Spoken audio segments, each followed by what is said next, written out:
मेरा छोटा भाई शिव कुमार बिक्कू, आइए एगो ताली बजा के आशीर्वाद दे हमारे भाई का। इनका के संभारे बदे हमारा रहे के पड़ला कोनो ही तनी माइक बढ़ाओ हाउल हाउल हाउल।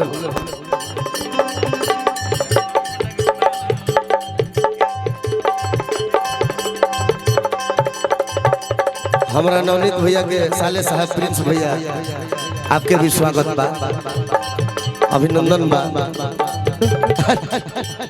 कैसे का हो बबुआ गाँव कुछ गाँव खड़ा बने और हमलिया में ना आइले पिया बा लेके सूती ले तकिया बा। अरे होलियो में ना आइले पिया हो लेके सूती ले तकिया।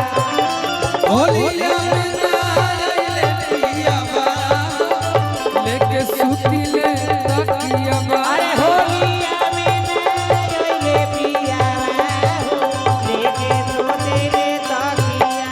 और रुआ चाहे मला रुआ चाहे आ होली में मारो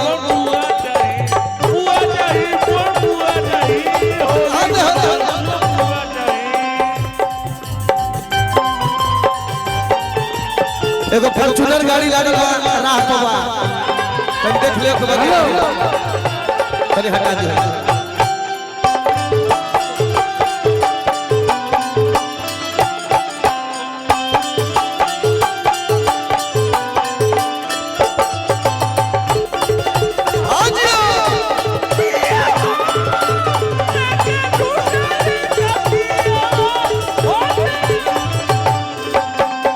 बावन 100 नंबर है फॉर्च्यूनर का, आप लोग उसको किनारे कर लीजिए, बहुत सारी गाड़ियां निकल रही हैं।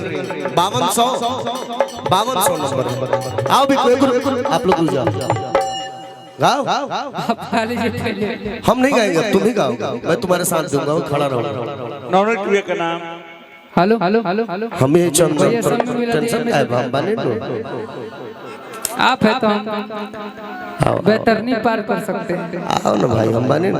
हेलो हेलो हेलो नवनीत भैया। हाँ नवनीत भैया चंदन सामने भैया, बैठे। तो ये काम करता हम कैसे नहीं गाओ ना, तुम गाओ, हम है ना। ऐसे नहीं मिला। हेलो हमारी ठीक हेलो हेलो हेलो हेलो अब ठीक है। पता ना अरे रंगदारी मिरल में विरासत में मार का भैया सही बताई तो जौन घर में आयल बानी अया हमरे पता ना रहे कि हम अपन घर में आवत नहीं। आज शाम में हम जब बाबू भैया के घर पे गई है तब पता चला कि त अपन सिंडिकेट में जाता नहीं। ये लोग के सिंडिकेट चलेला और सिंडिकेट के एगो मेंबर हम हई। हाँ बोल दली, अब खाली गाड़ी बोलल हमाइल बनी और मुकेश राय बोली है बोली पूरा परिवार। अरे यार हम तो इस सिंडिकेट के एगो मेंबर है। प्रणाम बा भैया के, हमने कई बार मिलल केजीएफ के मालिक है नो ना। एगो छोटा सा केजीएफ हमनियो के बा का ओही में हमने हिलीला काहे कि रंगदारी मिलल बा विरासत में जो हमनी के मानेला। आज ये बात मानेला सब लोग हाथ उठाई, आगे के हाथ उठा दी तो हम सब लोग कि रंगदारी मिलल बा विरासत में त टाइम न लागी।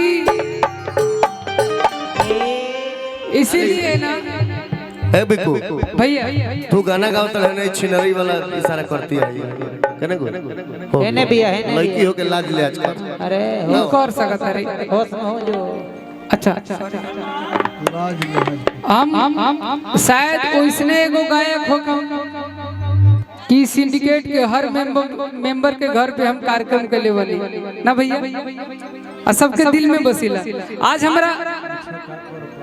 हमारे को भैया हुए बाबू भैया, उनकर पैर के लिगामेंट का ऑपरेशन भेल। हम देखेंगे नहीं, हम कल की जाता नहीं आज मुन्ना भैया के घर। अरे वो तो हमारे घरे के प्रोग्राम है, तुम ही को तो बोले थे तो तुम नहीं गए, हम कहे कि हम वहीं जा ही रहे हैं। बूढ़ा है, नवनीत भैया है, लेकिन चंदन भैया ये घर का है बाबू और इतना प्यार ये लोग देते हैं जैसे पूरा बिहार और लालू परिवार आपके देला ना, वैसे ही हमरा बड़ी माने ले। और हम कुछ कहा तो पूरा मत मानिए। तीन समाज देखो, हम लोग का सौभाग्य है, मेरा बिक्कू और गोलू का, जेसीबी नहीं जीसीबी, हाँ कि हम लोग सब गोलू चंदन बिक्कू एगो जेसीबी चलेला हमनी के सिंडिकेट में जे बालू कोड़ेला, एगो भोजपुरी में चलेला जीसीबी, गोलू राजा गोलू चंदन बिक्कू। ये हम सबका सौभाग्य, हर समाज के लोग सम्मान करते हैं और गवाते हैं, बहुत बड़ी बात है। गावा और जितने भैया हैं गावे के मौके न देता रहे कोई तो।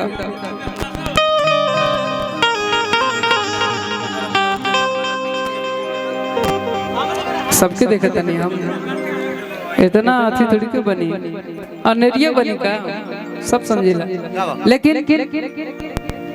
अच्छा भैया रख लो तो अपने पास। हाँ गा बाबू गाना गाना गाना। हाँ ये भैया हुए जिनकर वो डायलॉग बड़ा फेमस बा कि कोई बोलते ही रहे, बोलते रे पहला ना भइल हमर जमा औरंगाबाद जिला है रे बाबू, आवाज औरंगाबाद जिला में हतवाल बिकू भैया और चंदन भैया कोई बोलता ही रे,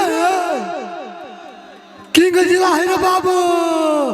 एक बार हाला को कहीं गुरु सम्मान बढ़ा दो जा भाई हो लोग। अच्छा ये औरंगाबाद जिला यही है का जहाँ केहू हल्ला ना करेला? किंग जिला कहाँ हल्ला करता, खाली बोलता ही रे, तू ही बोलेला का खाली आजा पड़ी। चंदन भैया हेलो चंदन भैया, अरे हमको मत तू ये कोई बोलता ही रे, फिर से बोल के सुनबा तनी एक बार पावर दिखा दो जिलवा के जी, कोई बोलता ही रे।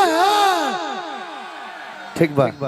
अरे की औरंगाबाद कॉलेजिया से पढ़ के अइले पियावा हो मांगे लगले, तो सखी परोठा पर भुजियावा मांगे लगले।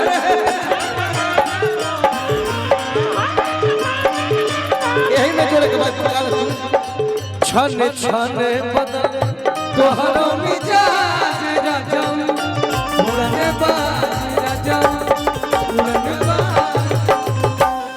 खाने खाने बदले तोहरो मियाज रोजाओ, उड़ने बाज रोजाओ, धोखेबाज रोजाओ। हेलो आगे आगे आगे